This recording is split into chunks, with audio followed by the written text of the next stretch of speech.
Coffee पर Kurukshetra show में मेहमानों द्वारा व्यक्त की गई राय और कमेंट्स उनके निजी विचार हैं। मेहमानों की राय को इंडिया टीवी या शो के होस्ट की राय न मानी जाए। इंडिया टीवी का मकसद किसी भी व्यक्ति या वर्ग की भावना को ठेस पहुंचाना नहीं है।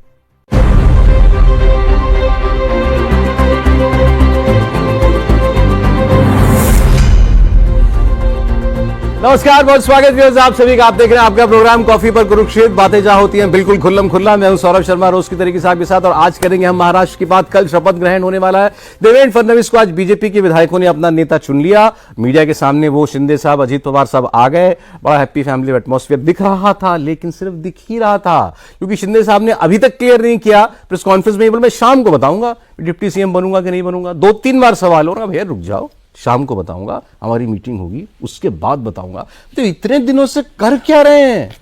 अभी भी अगर दोपहर में कह रहे हैं शाम को बताऊंगा, तो आप इतने दिन क्या कर रहे थे? काहे की बैठ के, काहे आप इतना सब तामझाम चल रहा था?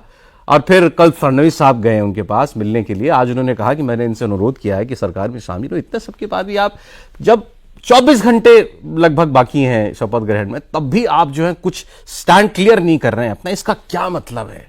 अब शिंदे साहब के दिमाग में कुछ तो पक रहा है, इसकी बात हम करेंगे। लेकिन अजीत पवार साहब बड़े आज मजे में थे। उन्होंने कहा कि ये बने ना बने, मैं तो ले रहा हूं शपथ, ये क्लियर है बिल्कुल। बहुत जोरदार ठहाका लगा। तो आज हंसी मजाक भी चल रहा है, लेकिन हंसी मजाक के पीछे अभी ऐसा लग नहीं रहा कि टेंशन पूरी तरीके से दूर हुई है। इसलिए आपको ये प्रोग्राम आज जरूर देखना चाहिए कि क्या पक रहा है। और कल जो शपथ ग्रहण होने वाला है, उसमें कोई रंग में भंग डालने की कोशिश भी कर सकते हैं क्या एकनाथ शिंदे? मैं तो सीधे कह रहा हूं, क्योंकि आज उन्होंने क्लियर अभी तक कुछ किया नहीं है। अब उनको क्या चाहिए? मुख्यमंत्री तो बनने जा रहे हैं फडणवीस जी, भाई बिल्कुल तय हो गया, दूल्हा वो हैं। अब आपको उसमें शहरवाला बनना है कि नहीं बनना, आपको इतना ही तय करना था, आप नहीं कर पाए।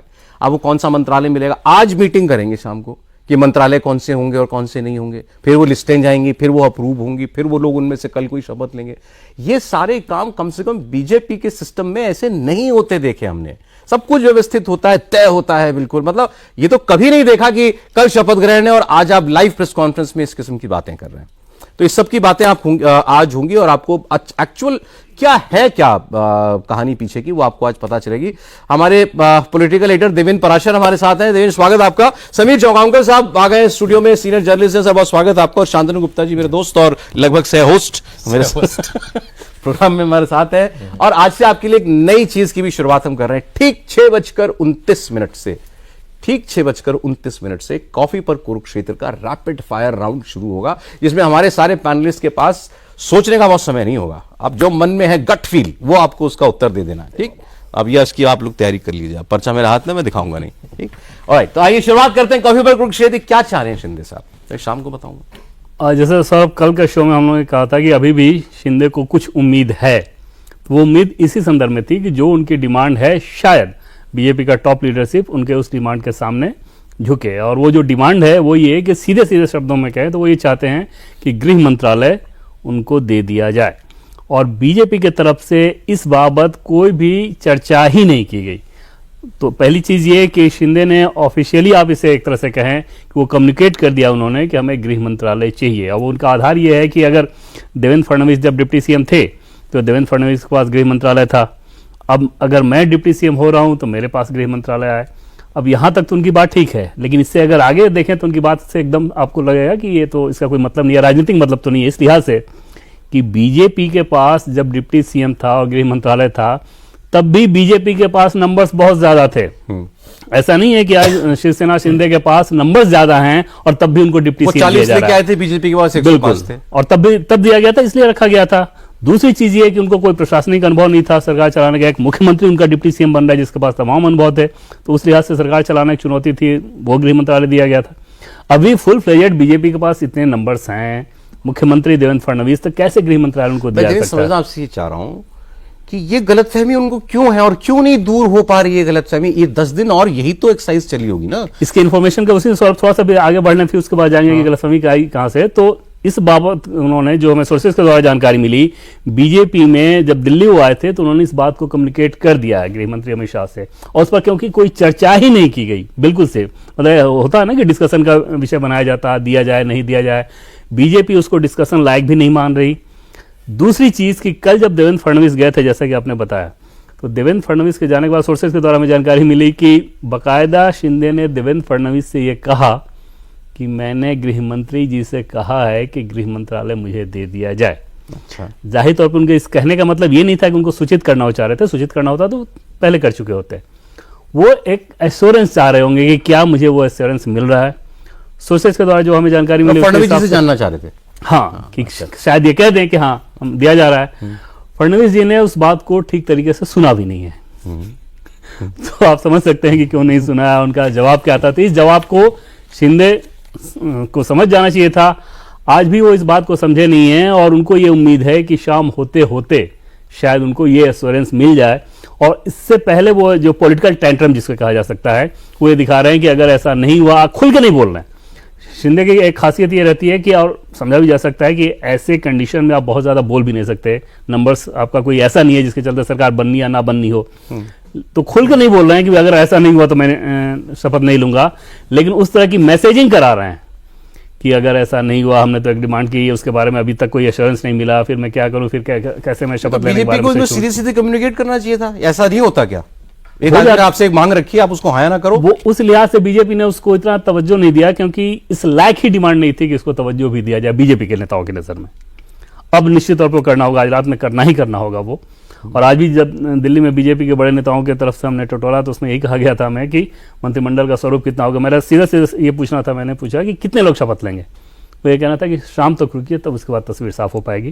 जाहिर तौर पर ये चीज़ें अभी चल रही हैं कि शिंदे को कम्युनिकेट किया जाए। अगर वो नहीं शपथ लेते हैं तो फिर उसके बाद के सिचुएशन को कैसे हैंडल करना है। हालांकि मतलब ये, हाँ, दूसरी चीज़ जो आपने ये पूछी कि आखिर ये आया कहाँ से उनके अंदर कॉन्फिडेंस।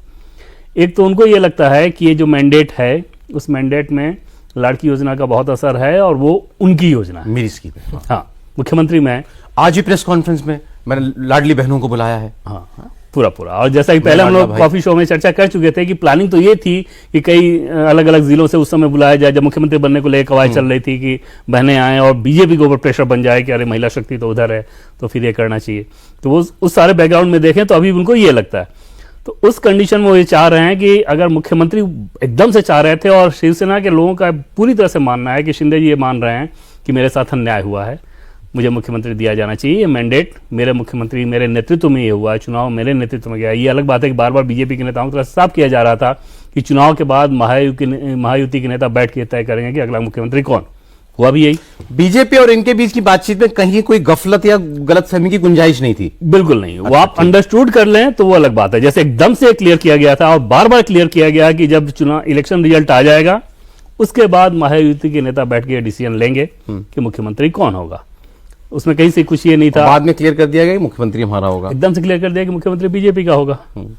उसके बाद तब उनका ये था कि अगर डिप्टी सीएम तो हमें गृह मंत्रालय। अब आपकी गट फीलिंग क्या है? कल शपथ लेने जा रहे हैं कि नहीं जा रहे हैं? मतलब क्या हो सकता है कि ना लें शपथ? उसके चांसेस मुझे बहुत कम लग रहे हैं, बहुत कम लग रहे हैं इस लिहाज से कि वो ऐसी शख्सियत में खुद में अभी नहीं बन पाए हैं कि शिवसेना में किसी और को लीडरशिप दे दें, डिप्टी सीएम बना के अपने किनारे हटें, कुछ ऐसी बात कहें कि हाँ कोई एक एनडीए कोऑर्डिनेशन कमेटी बना दिया जाए, मैं उसको चेयर करूंगा। ये सब चीजें प्रैक्टिकल नहीं लग रही, ना अपनी पार्टी के भीतर ना गठबंधन के भीतर। कोई किसी को ना बनाए डिप्टी सीएम अपनी पार्टी से भी, बोले हम बाद में देखेंगे। ये बहुत बड़ा खतरा इस लिहाज से हो जाएगा कि शिवसेना के जो विधायक हैं जो जीत के आए हैं वो तो सरकार में शामिल होना ही चाहेंगे। राजनीति होती है इसलिए कि आप सत्ता में आए। सत्ता से बाहर बैठना सिर्फ उस कंडीशन में होता है जब आपको यह समझ में आए कि बाहर बैठेंगे तो अगली बार वहां चले जाएंगे, अन्यथा तो सारी लड़ाई सत्ता के लिए होती। आज देखिए जब आए प्रेस कॉन्फ्रेंस के लिए और जब राजभवन गए तो एक गाड़ी में तीनों नेता, हाँ, एकनाथ शिंदे, देवेंद्र फडणवीस, अजीत पवार सब आगे बैठे हैं, शिंदे साहब पीछे दोनों बैठे हैं, बढ़िया फैमिली कार में दोनों लोग, तीनों लोग आए राजभवन में। लेकिन बड़ी इंटरेस्टिंग तस्वीर आई, तो ऐसे बैठे हैं जैसे मैं और आप बैठे ना, ऐसे अजीत पवार और देवेंद्र फडणवीस ऐसे बात कर रहे हैं आपस में, और उधर दूर कुर्सी लगा रखे थे कम से कम 1.5 फीट दूर इनकी शिंदे साहब बिल्कुल अलग थलग चुपचाप बिल्कुल अलग बैठे हुए हैं। मतलब चेहरे से दिख रहा है। मैं तो एक शेर लिख लिया उनको देख करके। क्या है भाई? अपना है? डिस्क्लेमर याद रखिएगा। अपना नहीं, अपना नहीं है। मेरी तरह जरा भी तमाशा किए बगैर, मेरी तरह जरा भी तमाशा किए बगैर रो कर दिखाओ आंखें कीला किए बगैर। ये तो ट्रोल लेवल का है। ये तो ऐसा ही लग रहा था देख करके। लेकिन क्या चल रहा है सर? हाँ, अभी शाम को बताऊंगा, अभी शाम को। अरे तुम कोई रिश्ता थोड़ी तय करना है कि तुम नहीं तय कर पा रहे हो भाई। देखिए ये राजनीतिक फैसला है। एकनाथ शिंदे को लग रहा था कि वो जिस तरीके से भारतीय जनता पार्टी से बात कर रहे हैं, उनको लग रहा है कि मैं गृह मंत्रालय ले लूंगा या जो मेरा दबाव है वो भारतीय जनता पार्टी पर असर करेगा, वो तो भारतीय जनता पार्टी पर असर नहीं हुआ। दूसरी समस्या उनके साथ अब ये हो रही है कि उनके एक बड़े वर्ग में विधायक जो सीनियर लीडर्स हैं उनके, उन्होंने एकनाथ शिंदे से कहा है कि अगर गृह मंत्रालय भारतीय जनता पार्टी नहीं मान रही तो आपको उसकी जीत छोड़ना चाहिए। बहुत मौके से आएंगे जब हम किसी और मामले पर भारतीय जनता पार्टी के साथ बार्गेनिंग कर सकते हैं। ये शिवसेना के सीनियर लोग उनको सीनियर लोगों ने, जो एकनाथ शिंदे के सलाहकार है, पार्टी के सीनियर लीडर्स हैं, उन्होंने एकनाथ शिंदे को सलाह दी है कि आप उस स्तर पर मत जाइए कि सरकार में हम शामिल नहीं होंगे, देवेंद्र फडणवीस और अजित पवार शपथ ग्रहण कर लेंगे, हम फिर बाद में शामिल होंगे और बाद में अपनी बात मनवा लेंगे। उन्होंने 2014 का इंसिडेंस एकनाथ शिंदे को याद दिलवाया कि कैसे 2014 में देवेंद्र फडणवीस मुख्यमंत्री बन गए थे, समर्थन दिया नहीं था शिवसेना ने, बाद में शिवसेना सरकार में शामिल हुई, न उप मुख्यमंत्री मिला उनको, न गृह मंत्रालय मिला। फिर देवेंद्र फडणवीस ने जो विभाग दिए थे उसी विभाग पे उनको पूरे 5 साल निर्भर रहना पड़ा। तो वो कह रहे हैं ये स्थिति मत आने दीजिए। और मुझे लग रहा है कि शिवसेना के सांसद विधायकों का भी एक बड़ा एकनाथ के ऊपर इस बात का असर है कि आपको इतनी जिद पर नहीं जाना है। अब एकनाथ शिंदे कोशिश कर रहे हैं अंतिम समय तक कि शायद अब कल शपथ ग्रहण तो होगा, तय हो चुका है, शाम को 5:30 बजे होगा, देवेंद्र फडणवीस मुख्यमंत्री बन रहे हैं, तो वे कोशिश कर रहे हैं कि देर रात तक कुछ ऐसा हो कि मेरा शायद कोई प्रभाव असर करे और मैं कुछ और बार्गेनिंग कर सकूं। लास्ट ऑप्शन ये है ऐसे लोग बैठे हैं क्या दिल्ली में जो ऐसे पिघलने वाले हैं? कोशिश उनकी यही है कि रात तक कर लूं, अदरवाइज कल तो शपथ ग्रहण करना ही है। और मुझे लग रहा है कि देवेंद्र फडणवीस के साथ अजित पवार और एकनाथ शिंदे शपथ ग्रहण करेंगे। एकनाथ शिंदे एक्सटेंट तक नहीं जाएंगे कि वो प्रधानमंत्री मोदी जब शपथ ग्रहण समारोह में आ रहे हैं तो वहां पर सिर्फ देवेंद्र और अजित पवार शपथ ग्रहण करें और वहां पर एकनाथ शिंदे नहीं रहे, वो स्टेज पर नहीं जाएंगे। तो रिश्ते खराब करने वाली बात। बिल्कुल, वो समझ जाएंगे कि अगर ये हो गया तो उन्हें मालूम है कि आने वाले समय में उनकी राजनीति कितनी मुश्किल होगी। ये भी हो सकता है कि भारतीय जनता पार्टी फिर अजित पवार के साथ आगे बढ़ जाए और रिश्ते बहुत दूर तक चले जाए। तो इस स्टेज पर वो नहीं जाएंगे और उनका विधायक भी नहीं चाहते, विधायकों का एक बड़ा वर्ग भी नहीं चाहता कि रिश्ते इस स्तर तक चले जाए कि हम सरकार में शामिल न हो। तो मुझे लग रहा है कि वो अंतिम कोशिश आज करेंगे रात तक कि कुछ हो जाए, अदरवाइज वो कल शपथ ग्रहण में शामिल होंगे, ये तय है। अजित पवार जैसे आज दिखाई दे रहे थे, वो मिस्टर कूल का किसी को देना हो अटैक तो अजित पवार। उन्होंने प्रेस कॉन्फ्रेंस में बोला कि इनका नहीं पता, मैं तो शपथ ले रहा हूँ, मैं ले रहा हूँ। उन्होंने भी जोक मारा कि तो सुबह शाम कई बार इनको शपथ लेने की आदत है। देखिए सौरभ, 14 में, 19 में और 24 में जनता ने देवेंद्र फडणवीस को चीफ मिनिस्टर बनाने के लिए वोट दिया था। 14 में तो बन गए, 19 में उद्धव ठाकरे ने बाजी मारी और इस बार ये किरकिरी कर रहे हैं मैंडेट की। तो और इस बार की जो बार्गेन है, पिछली बार तो उद्धव ठाकरे ने बार्गेन करके लेगा, इस बार बार्गेन का स्कोप ही नहीं है। आपके पास 13-14 सीट तो पीछे है, वो तो जीत भी चले जाए तब भी सरकार बन रही है। ये हम लोग भी जानते थे ना, ये बात तो बार्गेन का स्कोप नहीं है इस बार। इलेक्शन से पहले हम लोग बात की, तो अब जब से इनको चीफ मिनिस्टर बनाया ये बात तो होती ही थी ना। जब बीजेपी के पास नंबर आ जाएंगे, नौबत आएगी इनको हटाने की, तो दिक्कत तो होगी ना। तो वो दिक्कत तो कर रहे हैं वो, लेकिन समझ में आ जाना चाहिए ये जो बीच में 10-11 दिन लगे हैं, इसमें मतलब मैं बार बार उसी पर कायम हूं, भाजपा इनको क्लैरिटी क्यों नहीं है? अगर भाजपा 100 पे होती, 105 पे होती, 110 पे, तब भी चलता था। एक चीज जरूर है, और इस बात को सिर्फ अंदेशा के तौर पे ही समझा जा सकता है, इंफॉर्मेशन नहीं है एग्जैक्ट, कि उनको जरूर कहीं ना कहीं से कुछ ऑक्सीजन मिल रहा है भ्रम के तौर पर ही। अन्यथा अगर सख्ती के साथ ये क्लियर कर दिया जाए कि भाई ये हमारे सिचुएशन है, आपको आना तो आए, नहीं आना तो आप बाहर जा सकते हैं, अगर ऐसा आप नहीं कर रहे हैं तो इसका मतलब कहीं से कोई ऑक्सीजन वो ले रहे हैं, कोई भ्रम का ही ऑक्सीजन ले रहे हैं। वो भ्रम इस लिहाज से है, वो सख्ती इस लिहाज से नहीं की जा रही है जो समझा जा सकता है, इस मामले में भी इंफॉर्मेशन नहीं है कि आपको राष्ट्रीय स्तर पर सिर्फ राज्य का मैंडेट नहीं देखना है, बीजेपी को अपनी नेशनल पॉलिटिक्स भी देखना है। और लोकसभा चुनाव में बीजेपी अपने दम पे बहुमत में है नहीं लोकसभा में, ये बात सही है। तो उस कंडीशन में इनके सांसदों का भी हाँ, तो आप अपने अलाइज के साथ कैसे आप ऐसा कर सकते? दूसरा, मैसेजिंग खराब हो जाता है अगर इस प्रकार की आप सख्ती करें, तो आज सीधे सीधे समझ में आएगा अगर शिंदे के साथ ऐसा हो गया तो कल चिराग पासवान डरना शुरू हो जाएंगे, परसों जीतन मांझी डरना शुरू हो जाएंगे। और खासतौर पर तब जब आप देख रहे हैं कि राष्ट्रीय स्तर पर जो अपोजिशन है वो लगातार इस बात को कहते रहा है कि ये लोग तो अलायंस ठीक से चलाते नहीं, तो वहां पे बड़ी जिम्मेदारी ये बन जाती है कि आप हैंडल विथ केयर करें। इस हैंडल विथ केयर को ऑक्सीजन के तौर पे शिंदे ले रहे हैं कि अच्छा मैं इस पोजीशन में हूं कि बार्गेन करूं, जबकि महाराष्ट्र की राजनीति में तो आप बिल्कुल बार्गेन के पोजीशन में नहीं है। दूसरी चीज कि इतनी बात तो वो भी समझते होंगे कि अगर बीजेपी को जरूरत पड़ी, उन्होंने बगावत कर दिया, उद्धव ठाकरे जैसे व्यक्ति की पार्टी टूट गई, बाला साहब की विरासत वाले व्यक्ति की पार्टी टूट गई, तो कल को बीजेपी की जरूरत पड़े तो शिंदे के नीचे भी कोई शिंदे होगा ही जो कि टूटने के लिए तैयार होगा। उसमें भी तब जो नंबर्स आप देख रहे हैं, इसमें से 10 तो ऐसे हैं जो कि हार्डकोर बीजेपी के लोग हैं जो कि एक फोन पे आना चाहेंगे। उसमें जब मुख्यमंत्री को लेकर कवायद चल रही थी सौरभ, तो एक दिलचस्पी मैं आपको बताऊं कि शिंदे की तरफ से जब प्रेशर पॉलिटिक्स शुरू किया गया तो उन्होंने बहुत सारे विधायकों को फोन करना शुरू किया। अच्छा। और वो विधायक पहला काम ये करते कि मुझसे मिलने आओ और इस तरह का दबाव बने कि हाँ मुख्यमंत्री बनाया जा। वो विधायक पहला काम ये करते थे कि देवेंद्र फडणवीस को बताते थे कि उनका फोन आया था, बुला रहा है इन्हीं की पार्टी। तो जब ये स्थिति हो तो आप समझ सकते हैं कि वो उनके पास ऑप्शन कितने कम हैं। बावजूद इसके इतना कुछ वो इस लिहाज से कर पा रहे हैं क्योंकि बीजेपी उस रूप में सत्ता के साथ कम्युनिकेट नहीं कर रही है, जो कि राजनीतिक तौर पे वाजिब बात भी समझी जा सकती है कि आप देवेंद्र फडणवीस ने अपनी तरफ से इनको रिस्पेक्ट देने में मुझे तो नहीं लगता कि कहीं कोई कमी दिखाई है। उनके घर जाना हो, गिरीश महाजन को भेजना हो, आज भी बात बात मुख्यमंत्री जी है, मुख्यमंत्री जी बोलेंगे, मुख्यमंत्री जी से मैंने अनुरोध किया है कि आप सरकार में नहीं, आप 2.5 साल में देखिए, 2.5 साल में 105 विधायकों की ताकत देवेंद्र फडणवीस के साथ थी। डेप्यूटी मुख्यमंत्री थे, 5 साल मुख्यमंत्री रह चुके थे। उसके बाद भी एकनाथ शिंदे को उन्होंने मुख्यमंत्री सम्मान दिया। कहीं नहीं लगा कि देवेंद्र फडणवीस ने कभी उन्हें बहुत ज्यादा ओवर करने की कोशिश, बताने की कोशिश की कि भाई एकनाथ शिंदे तो कठपुतली मुख्यमंत्री, असली मुख्यमंत्री तो मैं हूं। कहीं उन्होंने बताने की कोशिश नहीं कि एकनाथ शिंदे का जो सम्मान था मुख्यमंत्री का, वो उन्होंने बनाए रखा। अब ये सब होने के बाद अब जब सरकार चलेगी तो उसमें दोनों के बीच उतना कंफर्ट तो नहीं रहेगा, मुझे नहीं लगता।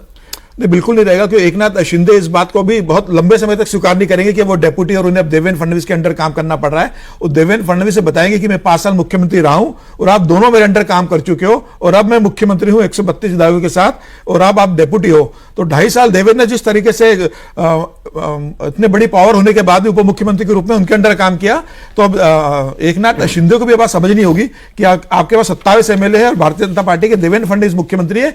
अब आपको देवेंद्र फडणवीस के सामने ही डेप्यूटी के रूप में काम करना पड़ेगा। अब आप यह नहीं कह सकते कि मैं 57 एमएलए और मैं मुख्यमंत्री रहा हूं और मेरा एक अपना अलग वजूद है। आपको देवेंद्र फडणवीस को मुख्यमंत्री मान के काम करना पड़ेगा। और मुझे लगा कि देवेंद्र फडणवीस बहुत स्मार्ट पॉलिटिशियन है, वो जानते हैं कि किसके साथ कितना स्पेस देना है, किसको कैसे टैकल करना है। वो बहुत बढ़िया से दोनों को मैनेज करेंगे, अजित पवार को, एकनाथ शिंदे को, और सरकार बहुत आराम से कंफर्टेबली चलाएंगे। इन दोनों के सौरभ रिश्ते को अगर देखें, देवेंद्र फडणवीस और एकनाथ शिंदे को, तो ऑलरेडी आप ये कह सकते हैं कि अगर सड़क के संदर्भ में समझें कि वो खड़ंजा वाली सड़क है, जीटी रोड नहीं है। अच्छा। रिश्ते खराब ऑलरेडी हैं। और इस एपिसोड के बाद जानकारी के तौर पर कहा जा सकता है कि अब उसमें गड्ढे पड़ गए हैं और वो गड्ढे भरने वाले नहीं रहेंगे। इतना कुछ होने के बाद एक बार देवेंद्र फडणवीस जब फुल फ्लेजर सरकार चलाएंगे तो आप आए दिन देखेंगे कि शिंदे को समस्या होनी शुरू होगी और देवेंद्र फडणवीस ये करेंगे ही करेंगे, क्योंकि ऐसे मैंडेट के बाद अगर आप मजाक किरकिरा कर रहे हैं, इस तरह की मैसेज दे रहे हैं, सही बात, समझा जा सकता है कि इस तरह का अविश्वास अगर आपने मैसेज दे दिया और आप उनको ही बता रहे हैं जो कि मुख्यमंत्री बनने जा रहा है जो व्यक्ति, कि मैंने तो गृह मंत्रालय मांगा है। अब आप सोचिए कि उस व्यक्ति के अंदर क्या हुआ होगा। वो बोले, वो सोच रहा है भाई 5 साल का चीफ मिनिस्टर मैं हूं, मैंने तुम्हारे अंडर काम कर लिया, तुम हमारे को इतनी नंबर इतनी सीट आई, तुम और बता भी रहे हो कि हमारे मुख्यमंत्री मांग लिया है कि देवेंद्र फडणवीस कोई छोटे नेता को, कोई भाजपा ने किसी छोटे नए नेता को बना दिया। वो व्यक्ति कॉर्पोरेटर से, मेयर से, विधायक से, प्रदेश अध्यक्ष से, एक बार सीएम रह के डिप्टी से, मतलब लंबा राजनीतिक इतिहास हो कि भाजपा ने किसी नए 2 बार के एमएलए को बना दिया हो। तो कई बार ऐसा होता है कि एक पार्टिकुलर मिनिस्ट्री चाहिए होती है। अगर आपके जिस मान लीजिए किसानों के आधार पर कोई पार्टी हो तो चाहिए कृषि मंत्रालय उसके पास रहे, इस तरह की चीजें होती हैं। यहाँ गृह मंत्रालय का मतलब क्या कि जो सरकार है उसका प्रशासनिक तंत्र पूरी तरह से आपके कब्जे में रहे। तो एक मुख्यमंत्री को यह बताया जाए कि आप तो मुख्यमंत्री बनने जा रहे हैं लेकिन आपका प्रशासनिक तंत्र मेरे कब्जे में रहे, इसके लिए मैंने मांगा है दिल्ली में। तो उस मुख्यमंत्री पे क्या गुजरी होगी? पहली बात दिमाग में तो यही आएगा, रुक जाओ काम कर। मुझे पता नहीं, आप जैसे आप लोग डिस्क्राइब कर रहे हैं ना, मुझे सर ये बड़ा इनसिक्योर सा नेता जैसे बिहेव करे ना, वैसा कुछ दिखाई दे। लेकिन आप शुरुआत देखेंगे तो देवेंद्र फडणवीस एकनाथ संबंध बहुत अच्छे थे। जब एकनाथ शिंदे शिवसेना में हुआ करते थे, देवेंद्र फडणवीस भारतीय जनता पार्टी के मुख्यमंत्री थे, तो एकनाथ शिंदे ही थे जो देवेंद्र फडणवीस जो कहते थे वो उद्धव से करवाते थे, या बहुत अच्छी अंडरस्टैंडिंग थी। माना जाता था कि भाई भारतीय जनता पार्टी का एक विश्वस्त आदमी एकनाथ शिंदे। लेकिन जब वो मुख्यमंत्री बने उसके बाद से उनका मुझे लगता है कि जो व्यवहार परिवर्तन हुआ, उन्हें लगा कि अब मैं मुख्यमंत्री बन गया हूं, देवेंद्र मेरे अंडर है, मैं फिर मुख्यमंत्री बनूंगा, और उन्हें ऐसा लगा कि अब भारतीय जनता पार्टी फिर शायद मुझे मुख्यमंत्री बना देगी, या मैं महाराष्ट्र का बड़ा नेता बन गया हूं, मैं शिवसेना तोड़कर लेकर आया हूं, भारतीय जनता पार्टी सरकार मैंने बनाई है, तो उन्हें लगने लगा कि अब मुझे फिर से मुख्यमंत्री बनाया जाएगा।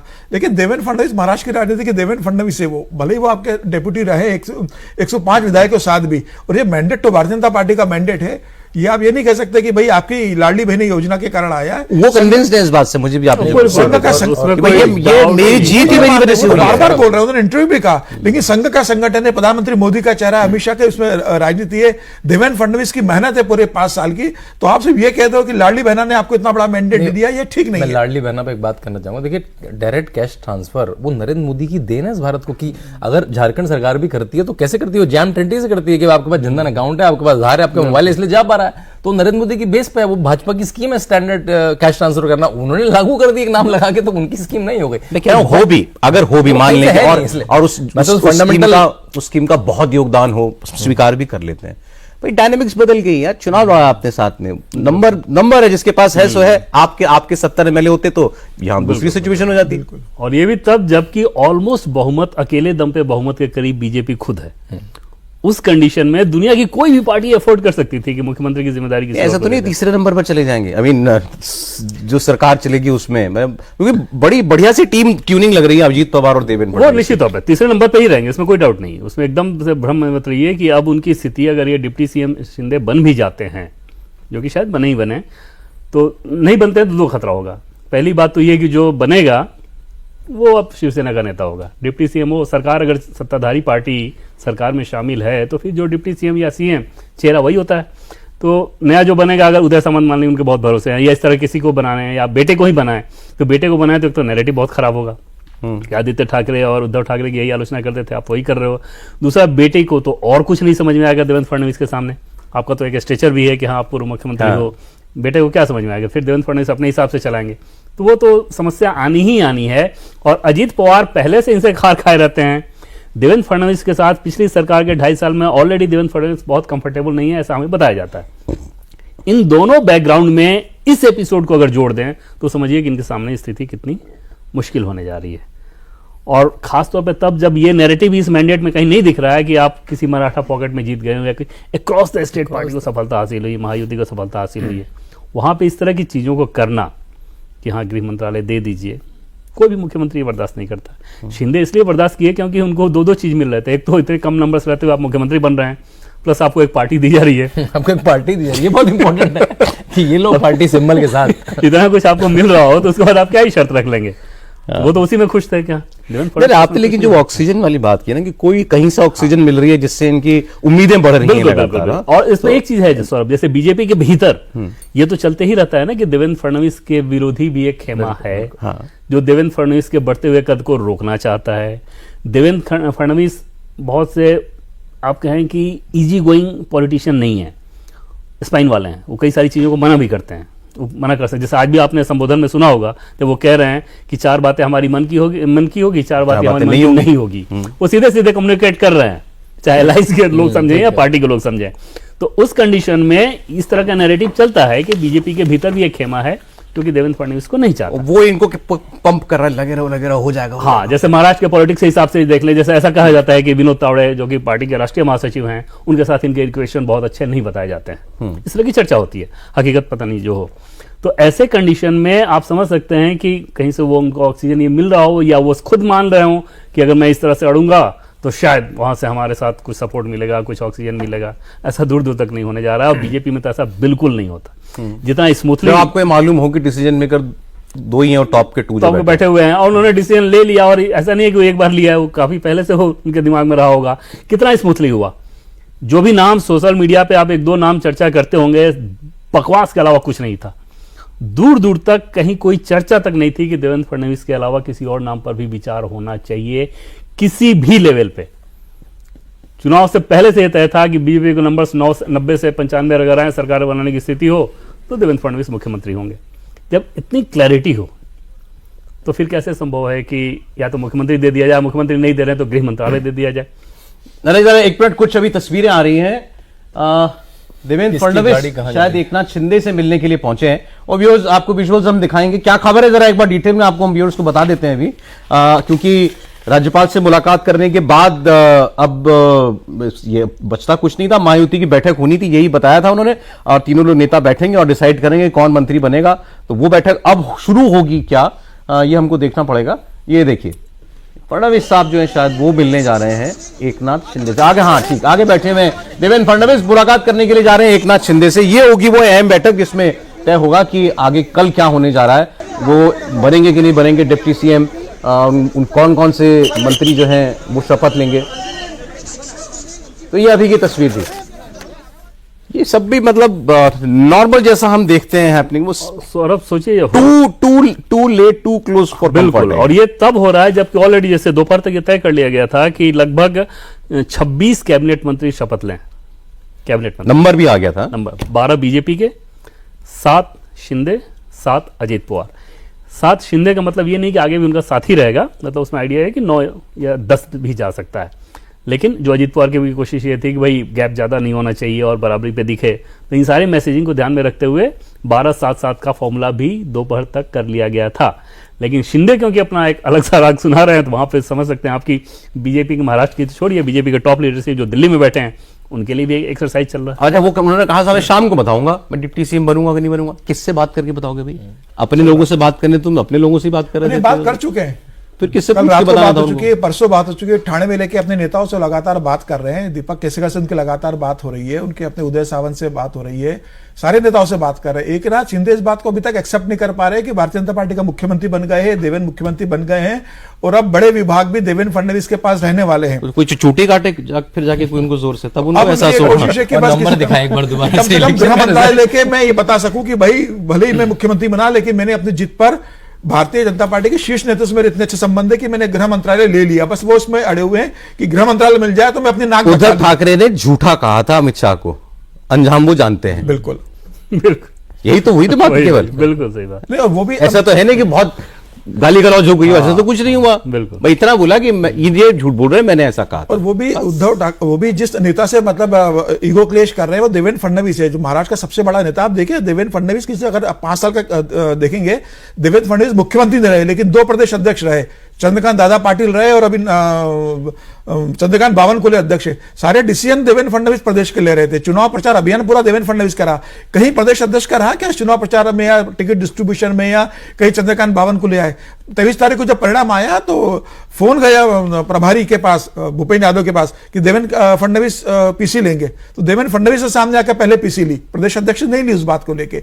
तो प्रदेश का इतना बड़ा चेहरा है जो तय है कि जो मुख्यमंत्री बनेंगे, आप उसके साथ काम कर चुके हैं, आप उसकी वर्किंग जानते हैं, उसने आपके अंडर काम किया, आप उसके अंडर काम कर चुके हो, उसके बाद भी आप उससे पंगा ले रहे हो उस बात को लेकर कि नहीं मुझे गृह मंत्रालय। वो भूलने वाला आदमी तो है नहीं इस बात को। बिल्कुल नहीं, यही डर है एकनाथ शिंदे को कि देवेंद्र फडणवीस अब मुख्यमंत्री बनने जा रहे हैं, तो कोई दूसरा मुख्यमंत्री बन जाता तो मैं थोड़ा अपने मनपसंद कुछ काम कर पाता। अब देवेंद्र फडणवीस बन रहे हैं तो जानते हैं देवेंद्र फडणवीस की वर्किंग को कि वो किसी दबाव में काम नहीं करते हैं, और 2.5 साल उन्होंने एकनाथ शिंदे के अंडर काम किया है। तो कई ऐसे डिसीजन हुए होंगे जब एकनाथ शिंदे के निर्णय को देवेंद्र फडणवीस ने खून का घूंट पिया होगा कई निर्णयों पे।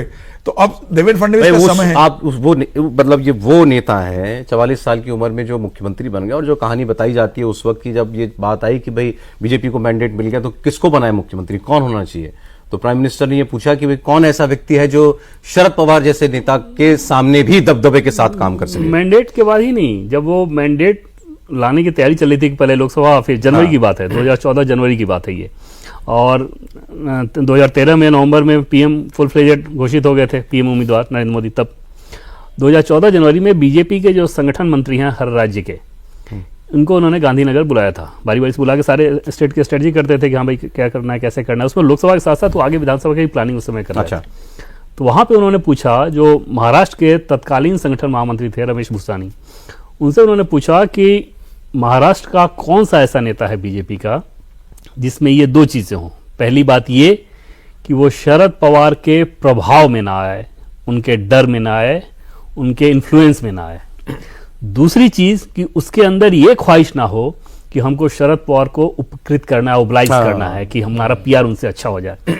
ये दोनों जिस व्यक्ति में है वो बताइए। उन्होंने नाम बताया था तब देवेंद्र फडणवीस, और वहां से प्रधानमंत्री नरेंद्र मोदी, तब जो मुख्यमंत्री नरेंद्र मोदी थे, अब प्रधानमंत्री नरेंद्र मोदी, उनकी नजर में देवेंद्र फडणवीस तब। तो जो शरद पवार के कहने में नहीं आ रहा है वो किसी और का तो क्या देवेंद्र करेगा। फडणवीस की किस्मत बहुत अच्छी है सर। देखिए शुरुआत हुआ तो प्रमोद महाजन का पूरा हाथ था। प्रमोद महाजन जब घर पे आते थे नागपुर में तो इन्हीं के घर रुकते थे। इनके फादर एमएलसी थे, देवेंद्र फडणवीस के फादर। पहली बार 22 साल में कॉर्पोरेटर बने, 27 साल के हुए जब दूसरी बार कॉर्पोरेटर बने तो पार्षद लोग बैठे थे कि मेयर कौन होगा, तो ये तो दूसरी बार के थे, ये बैठे हुए थे। प्रमोद महाजन बंबई में थे, प्रमोद महाजन का फोन आया कार्यालय में कि क्या चल रहा है, तो उन्होंने कहा सब सारे कॉर्पोरेट बैठे और मेयर को लेकर चर्चा चल रही कि किसी अच्छा। नाम से, तो प्रमोद महाजन ने कहा सब लोग घर जाओ, देवेंद्र फडणवीस मेयर होंगे। चलो अच्छा, सीधे सीधा फोन पे कहा कि सब अपने अपने घर जाओ, देवेंद्र फडणवीस मेयर होंगे। तो इस तरीके से मतलब उसको हमेशा सपोर्ट रहा। जब नितिन गडकरी राष्ट्रीय अध्यक्ष बने, हालांकि देवेंद्र फडणवीस के बारे में कहा जाता है कि हमेशा महाजन मुंडे की ज्यादा करीब रहे, भले ही नितिन गडकरी नागपुर से आते हैं, वो उनके ज्यादा करीबी रहे, लेकिन जब नितिन गडकरी राष्ट्रीय अध्यक्ष बने, उसके बाद कार्यकाल नितिन गडकरी का खत्म होने आया, तो देवेंद्र फडणवीस को 2012 में राष्ट्रीय अध्यक्ष उन्होंने 13 में बना दिया।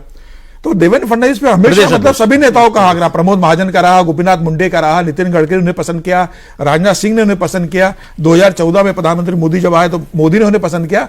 संघ की पसंद मतलब आप रही में है। मेटल है ना, हाँ, तो उनके अंदर वो रहा है कि सब सिंपल चीज़ है जानते हैं सौरभ उनके कि अंदर। इस केस में अगर आप देखें कि जैसे गृह मंत्रालय उन्होंने मांगा, ठीक, एक तरह से ना कह ही दिया गया है ना। जैसे मान लीजिए मैं आपसे कहूँ कि सौरभ अपनी घड़ी दे दो मुझे आप, और आप एकदम चुप रह जाओ, ना ही कह रहे हो ना भाई, सभ्य तरीके से ना कह रहे हो। नहीं तो ये थोड़ी जरूरी है कि आप उससे घड़ी मांगे और कहीं मुझे शादी में जाना है और शादी के सामने शादी के लिए निकलना है सबको, घड़ी मैंने पहनी हुई है, तो और क्या सुनना चाहते हो बिल्कुल, आप सभ्य तरीके से अगर आप चुप हो तो आप ना कह रहे हो। भैया? आज एक चीज और नहीं हुई है वैसे शांतनु जी, आज पूरी विधायक दल की बैठक लाइव टेलीकास्ट हुई। मतलब हमने तो नहीं कभी देखा कि वहां पर पूछा जा रहा है, बताइए भाई आप कुछ एक स्टेट में ऐसा हुआ है। ये मतलब महाराष्ट्र जैसा स्टेट है यार, पूछ रहे हैं इधर नाम लेके था ना? पूछ रहे हैं ना, किसी ने हल्का बताइए भी कुछ आप प्रस्ताव बताइए किसके नाम का है, तो सब देवेंद्र फडणवीस कुछ बोल दिया, ऐसा हुआ नहीं कभी, मुझे नहीं नहीं, और वो मौका दे रहे हैं, फिर सोच लीजिए कोई और नाम हो तो फिर सोच लीजिए। बड़ा एनिमेटेड था वो। लेकिन विधायक कितने एनर्जेटिक थे, जैसे देवेंद्र का नाम है तो देवा भाऊ के देवेंद्र नाम है। फडणवीस ने जब ये कहा कि हमारे इतने खराब समय में भी हमारा एक भी विधायक छोड़ के नहीं गया, वो बताता है ना कि संगठन, बीजेपी संगठन की ताकत महाराष्ट्र में क्या है। जहां पे इस तरह से पार्टियां टूट रही हों, वहां पे कोई व्यक्ति अगर क्लेम कर रहा हो कि हमारा एक विधायक तक उधर नहीं गया, वो संगठन की ताकत है। उस तरह के संगठन ने अगर कोई फैसला कर लिया है, उसको आप चाहें कि हम इन्फ्लुएंस करके कोई दबाव में ले लेंगे, तो इसलिए कि एकनाथ शिंदे शपथ ना लें, डिप्टी सीएम नहीं बनेंगे, हम गृह मंत्रालय दे दिया जाए, इसका कोई चलिए आज 6:29 हो गया है। मैंने आपसे कहा था आज से एक नया सेगमेंट शुरू करेंगे हम रैपिड फायर का, तो इसमें आप लोग थोड़ा बहुत अपना सवाल का आगे कहें सब्जेक्टिव आंसर दे सकते हैं, वरना ऑब्जेक्टिव टाइप ही है, ठीक। तो मतलब लेकिन आप उसका एक कॉन्टेक्स्ट दे सकते हैं अपने जवाब में। तो सीधे सीधे पूछा जाएगा, शिंदे साहब बनेंगे डिप्टी सीएम? लग रहा है कि बनेंगे। लग रहा है बनेंगे, आपको? बिल्कुल बनेंगे। बिल्कुल, और कोई बनेंगे? बात नहीं उनका, बस बनेंगे, नहीं कोई तो ऑप्शन उनकी नहीं। नेतागिरी खत्म हो जाएगी। 5 साल बनेंगे साथ साथ चलेंगे? हाँ हाँ, ये तो इसमें तो डाउट ही नहीं है, उनके पास दूसरा कोई और ऑप्शन है नहीं। सर बिल्कुल कहीं नहीं जाएंगे, कोई ऑप्शन नहीं है, बिल्कुल रहेंगे वो, क्योंकि अभी तो बीएमसी लड़ना है, सारे कॉर्पोरेशन इलेक्शन आने वाले हैं, और अभी विधान परिषद में भी उनको अपने लोगों को भेजना है, तो भारतीय जनता पार्टी का मदद लगेगी ना उनको। तो इतना नाटक करने के बाद पूछ रहा हूं मैं। बड़ा ऑप्शन बीएमसी है, वो वही वो टारगेट करेंगे जैसे वो डिप्टी सीएम पे सेटल होंगे, और कोई ऑप्शन नहीं है। नए बड़े स्तर के तो नई नेता तो क्या वे मेयर बन जाएंगे? मेयर नहीं बनेगा, अपने एसटी को भाई साहब अपना मेयर बनाने के टेंशन बड़ा बजट है। मेयर के लिए बात वैसे करेंगे। वैसे बीएमसी का मेयर बनना बहुत बड़ी बात होती है, दुनिया की बड़ी municipal. Devendra Fadnavis without any hiccups 5 साल के चीफ मिनिस्टर? कोई डाउट ही नहीं उसमें, कोई इसमें कोई रीथिंक doubt कभी बात दे, कुछ उसका भी सवाल कुछ नहीं। बिल्कुल नहीं, 5 साल बहुत बढ़िया सरकार चलाएंगे देवेंद्र। बताइए देखिए सर। वो तो 15 साल के हो जाएंगे, अगर उद्धव जी ने गड़बड़ नहीं करी तो बड़े मुख्यमंत्री होते, वो थोड़ा उनका भाजी मार दी किसी ने, तो वो 7.5 साल के ही हैं एक तरह से। बीजेपी का शिंदे के ऊपर से भरोसा उठ गया होगा? हाँ, महाराष्ट्र का यूज जरूर आप कह सकते हैं, राष्ट्रीय स्तर का नहीं, लेकिन राष्ट्रीय स्तर के लिए इतना बड़ा मसला है नहीं। राष्ट्रीय स्तर इसको बहुत छोटे तौर पे ले रहा है। महाराष्ट्र का बीजेपी देवेंद्र फडणवीस, हाँ वही महाराष्ट्र बीजेपी और देवेंद्र, अब भरोसा नहीं है। बिल्कुल। बताइए सर। बीजेपी बहुत अलर्ट रहेगी एकनाथ शिंदे को लेकर, अजित पवार को ज्यादा सपोर्ट करेगी। अब बीजेपी कोशिश करेगी कि एकनाथ शिंदे कमजोर हो और अजित पवार मजबूत हो। अब ये महाराष्ट्र की राजनीति में नया दौर देखने को मिलेगा। टिकड़ी के अंदर जोड़ी। मेरे शिंदे साहब को अगर कुछ करना है तो बहुत मेटिकुलसली अनबैक करना पड़ेगा। वो जो रिस्पेक्ट है, कॉन्फिडेंस है, वो अनबैक करना पड़ेगा। वो कैसे अनबैक करेंगे अगले 6-8 महीनों में, और बीएमसी भी दिखाएगा कि मुंबई में क्या जब बीजेपी का टारगेट ही हो कि 2029 में अकेले अपने दम पे सरकार बनानी है, तो फिर दोनों को ठोकना ही पड़ेगा ना। जो आपके साथ हैं उन्हीं को ठोकोगे आप, ताकि अकेले अपने दम पे, और इतना ठोकोगे कि वो इतने किनारे चले जाएं कि आपका कद इतना बढ़ा कि अपने दम पे मैंडेट है। ठीक है। अच्छा, एकनाथ शिंदे आज आपको कभी पूरे दिन में खुश दिखाई दिए? बिल्कुल नहीं, वो जब से उनको ये जानकारी मिली तब से खुश नहीं है, दुखी है लिटरली, ये कहा जाए। अमित शाह के साथ तस्वीर भी आपने देखी होगी, आज भी वही स्थिति चल रही है। सो वो 23 नवंबर से मुझे खुश नजर नहीं आ रहे। जब से परिणाम आया 23 नवंबर से 10 दिन हो गए वो दुखी है। आज दुख थोड़ा ज्यादा बढ़ गया होगा उनका कि अभी तक उन्हें गृह मंत्रालय नहीं मिला है। ठीक है। पवार्स के बीच में मतलब कभी कोई अब कोई रीअलाइनमेंट की गुंजाइश? चाचा भतीजा के मेरे बीच ख्याल में से तो रियलमेंट मतलब चाचा इधर भतीजा क्या कुछ उधर चला जाए या चाचा जी का ही सब कुछ उठ के इधर आ जाए? चाचा भतीजा ना, एमएलए इधर से उधर बिल्कुल जा सकते हैं, क्योंकि अब एनसीपी जो शरद पवार वाली, उनके पास बचा क्या है पॉलिटिकली। तो मेरे ख्याल से तो 6 पार्टियां किसी स्टेट में नहीं चलेंगी, रियलाइनमेंट होंगे एक अब साल इस बाद। मैंडेट चाचा के की बाद पार्टी खत्म होगी। मेरे ख्याल से दो ही ऑप्शन रहेंगे सर, या इस तो वो मैंडेट के बाद पवार मतलब अजित पवार, महाराष्ट्र का पवार की बात पवार करें, मतलब पवार अजित साहब अब पवार। अजित पवार। शरद पवार के पास दो ही ऑप्शन है कि या तो अजित पवार के साथ मर्ज कर ले या कांग्रेस और अपने आप को मर्ज कर ले। अब शरद पवार इंडिपेंडेंटली कुछ नहीं कर पाएंगे, अब वो देखना पड़ेगा कि वो अजित पवार के साथ जाते हैं या कांग्रेस में मर्ज करते हैं अपने आप को। उद्धव ठाकरे में जान बाकी बिल्कुल रहेगी, है। बिल्कुल। BMC। उद्धव ठाकरे खत्म नहीं होंगे, महाराष्ट्र की राजनीति में बने रहेंगे वो। ये कोशिश तो खत्म करने की है सारी। उद्धव ठाकरे सिर्फ चोटिल हैं, उद्धव ठाकरे डेड नहीं है पॉलिटिकली, वो सिर्फ उनको चोट लगी है इस मैंडेट के क्यों? बाद। मतलब आपने पवार की लेगा, पवार मतलब अब अजीत पवार, पवार सोचिए ना तो कि- शिवसेना माने केवल ये शिवसेना क्यों नहीं? नहीं, ये कैडर के अंदर वो फीलिंग नहीं है। जैसे आज अगर उद्धव ठाकरे महाविकास आघाड़ी से बाहर निकल के आ जाएं और हिंदुत्व की राह पकड़ लें तो फिर से उनका कैडर वैसे ही एनर्जाइज होगा। एक वोटर है उनके हिंदुत्व कैडर का के अंदर वोटर। समस्या सिर्फ वही है कि वो उधर कैसे चलेगा जो हमारी विचारधारा से एकदम मेल नहीं खाता। अन्यथा उनकी अपनी क्रेडिबिलिटी किसी और मामले में खराब नहीं, जो क्रेडिबिलिटी खराब हुई है इस गठबंधन को लेकर कि ये क्या कर दिया। सबसे बड़ी सीटें 20 सीटें उन्हीं की आई है सर, सबसे ज्यादा सीटें उन्हीं बीजेपी की से आई अलग है। हो गया, अकेले और रहते कोई 20 समस्या नहीं सीटें थी, लेकर तभी आए एक पॉकेट में ये ठीक रहता लोग। तो बीजेपी उद्धव ठाकरे के साथ आने की कभी कोई गुंजाइश दिखती है? अभी मुश्किल है निश्चित तौर पे, और कम से कम लोकल बॉडी तक तो मुश्किल रहेगा, लेकिन एकदम से इसको आउटराइटली वो नहीं कर सकते, खत्म नहीं कर सकते। मतलब है ये दोनों वापस आ जाएं ऐसा चाहने वाले हाँ, हैं। बहुत सारे लोग, गंभीर लोग हैं। बहुत सारे दोनों लोग, तरफ, बहुत दोनों सारे तरफ। लोग, मतलब जैसे एक नाम लूंगा बाबा रामदेव, वो बिल्कुल वो दोनों तरफ के बिल्कुल ऐसे कई नाम हैं जो संघ बिल्कुल सबसे ज्यादा खुश ideology- होगा संघ, अगर उद्धव ठाकरे का ideologically संघ सबसे aligned ज्यादा है खुश साथ होगा, में। क्योंकि संघ हमेशा बाला साहब ठाकरे को बहुत सम्मान की नजर देखता है कि जिसने हिंदुत्व को इतना बड़े लेवल पर महाराष्ट्र के अंदर स्टेब्लिश किया और हमेशा संघ के साथ रहे, वो बीजेपी को सपोर्ट किया महाराष्ट्र के अंदर, तो संघ सबसे ज्यादा खुश होगा अगर उद्धव ठाकरे भारतीय जनता पार्टी के साथ आते हैं। और भविष्य में संघ ये कोशिश भी करेगा कि उद्धव ठाकरे और भारतीय जनता पार्टी साथ में आए। तो ये भविष्य का एक सवाल फिर आपको लगता है 2029 में बीजेपी सारी 288 सीटें अकेली लड़ेगी? नहीं लड़ेगी गठबंधन के तहत, लेकिन इस तरीके से लड़ेगी कि मैंडेट उसका अपने अपने 200 दम पे तो है। लड़ेंगे। जैसे आपने 2014 2019 देखा ना कि दोनों में मैंडेट अपने दम पे था, तब भी गठबंधन के लोगों को महत्व दिया गया, सरकार में शामिल किया गया। 2029 में बीजेपी की प्लानिंग यही है कि मैंडेट अपने दम पे आए, गठबंधन भले ही रहे। और मतलब उस वक्त नाराज होने का भी मौका नहीं देंगे किसी को। नहीं तो नाराज नहीं रहेगा। बहुत शुक्रिया। आप देखिए कल क्या होता है, कितने लोग शपथ लेते हैं। शिंदे साहब की शाम तो होने वाली होगी भाई, 7 बजने वाले हैं, तो अब तो बता देना चाहिए उनको। दिल्ली से फोन जाएगा एक उसके बाद, दिल्ली से फोन जाएगा, दिल्ली से फोन जाएगा। ठीक, वो खबर भी दे देंगे आपको। बहुत शुक्रिया देवेंद्र पराशर, बहुत शुक्रिया समीर जी आपका, बहुत शुक्रिया शांतनु जी आपका, बहुत धन्यवाद आपका।